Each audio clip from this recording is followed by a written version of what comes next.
Аз пила за то. Не знам дали ще отиска. Не чак толкова сде. Идея какво бе? Нито ще оттучи бе. Работата е сериозна. Гледай да и превиеш врата, време Митьо, че каквато не е мода вика, ще ти се качи на главата. Вижто е право. Още от преди сте се венчали, трябва да разкъсваш котката и да изземиш страха. Трябва да се научи да пести, че днес трудно се изкара апарата. Що е, Марийки? Ох, пати Мичо, ходи по нейни ми сватени за честита Нанка. Като влязоха от тях двама зъбти и подбраха Чичо Костя и запряха в коната.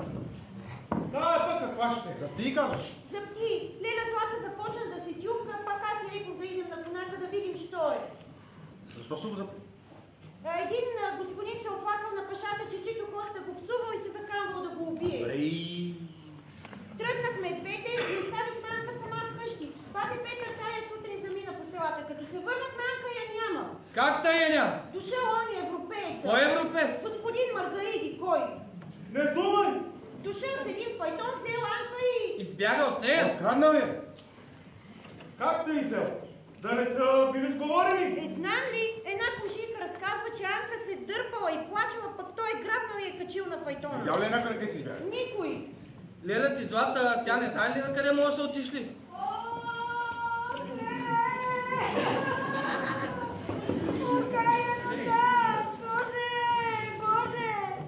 Оле, Митьо! Бог да го убие макар! Да не беше стъпвал в къщата ми! О, Боже! Пустата моя глава, Боже! Какво имала да пати? Да го запрат. Запряха ми мъжа. Озлочи стига къщата ми, бе, Митьо. Лицето ми зачерниха. Кажи ми, бе. Помогни ми, бе. Зет щеше да ми ставаш. Ама аз съм кривата. Аз. Смятах го за много умен. Че от цивилизацията пък то.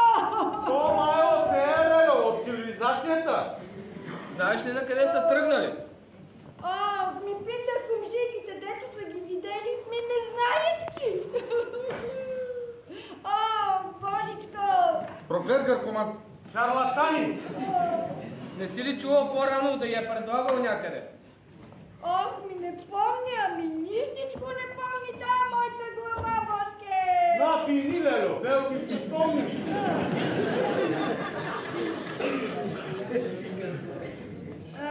Ами думаш ли? Ми да я води из Европата! Умас, викат го, гледай, чак къде е викато? Някъде по-наблизо да я предлагал?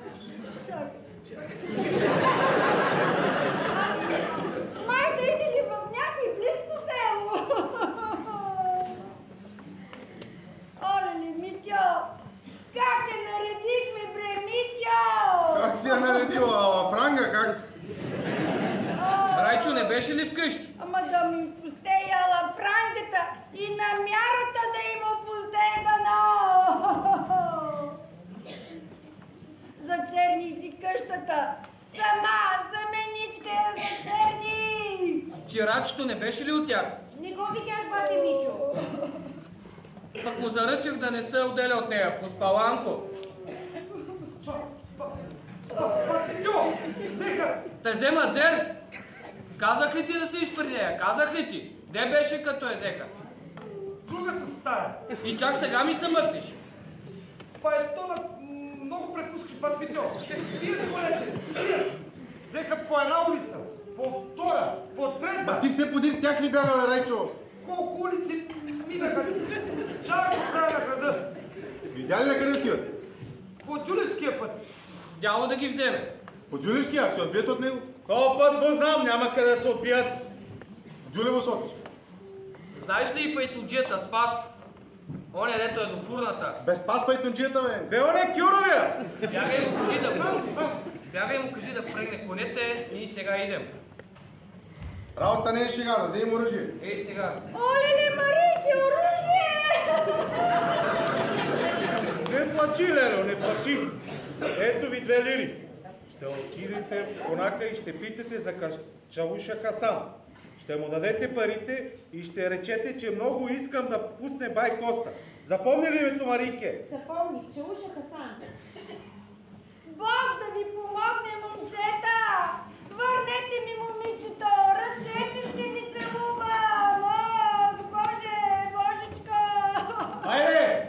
Взех един пиштол. По една сома ще ни трябва. По пъти ще намерим, хайде!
След близо 30 годишна пауза, театралният колектив при Народно читалище Петко Рачев Славейков, град Гулянци, отново изнесе една неостаряваща, една винаги актуална, една пиеса, класика в българския театър, Криворазбраната цивилизация. Всички, които сме гледали през далечната 1995 година пиесата, знаем какъв фурор предизвика тя в Гулянци. Днес всички ние от театралният колектив ще бъдем изключително щастливи, ако поне за малко сме ги зарадвали с нашите игра. Знаете, дами и господа, по традиция театралният колектив всяка година има млади дебютиращи актьори. Тази година не са нито един или двама, а цели трима. Но преди да ги представя, преди да представяме най-важните хора, хората зад кулисите, защото и там имаме един наистина голям дебют, позволете ми от театралния колектив да благодарим за прекрасните цветя на община Гулянци.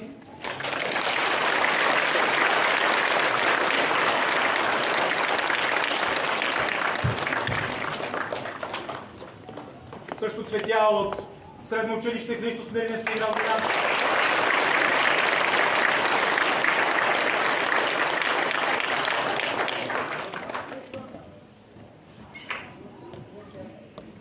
Цветя и от Общински съвет, град Гулянци.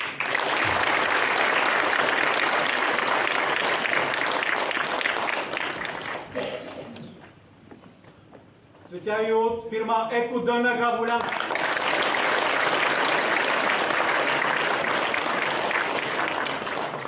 Театралният колектив е изключително благодарен и за паричната награда, която всяка година получаваме от община Гулянци. Моля вашите аплодисменти за господин Лозарят.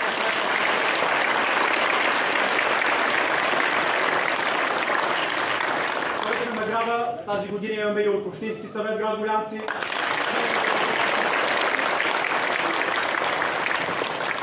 И парична награда от фирма Еко Дъна, град Гулянци.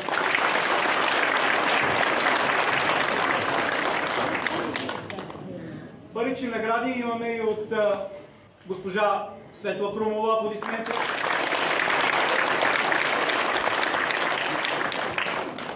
Госпожа Маринела Тодорова. И парична награда от многоуважавани от всички нас, господин Камен Перничев.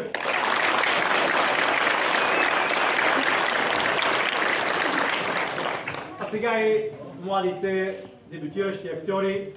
Един абсолютен дебют на едно младо момиче, така представител на великия клан Бедживи. Моля вашите аплодисменти за Кати Беджива!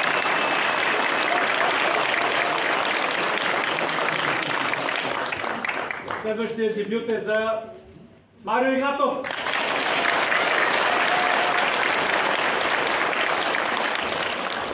И третият ни дебютиращ актьор Бисер Варнаджиев.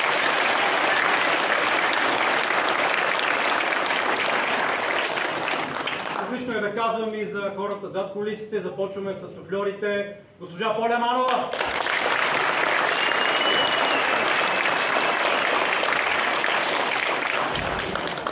И госпожа Радослава Христова.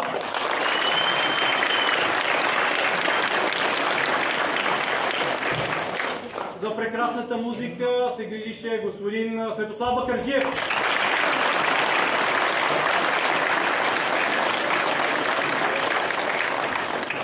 Осветлението Трендафил Георгиев, така наречения Дачи.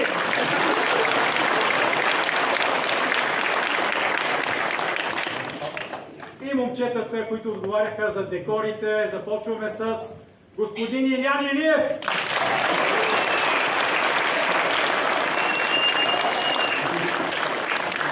Господин Иван Радев.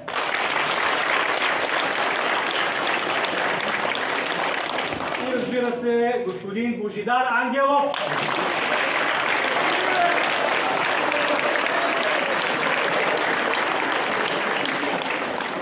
Не на последно място и режисьорът на тази прекрасна постановка. Една жена, която 1995 година е била в ролята на Марийка. Днес е като режисьор. Една жена, за която годините не означават нищо. И за да ми повярвате, ще ви я представя Анета Атанасова.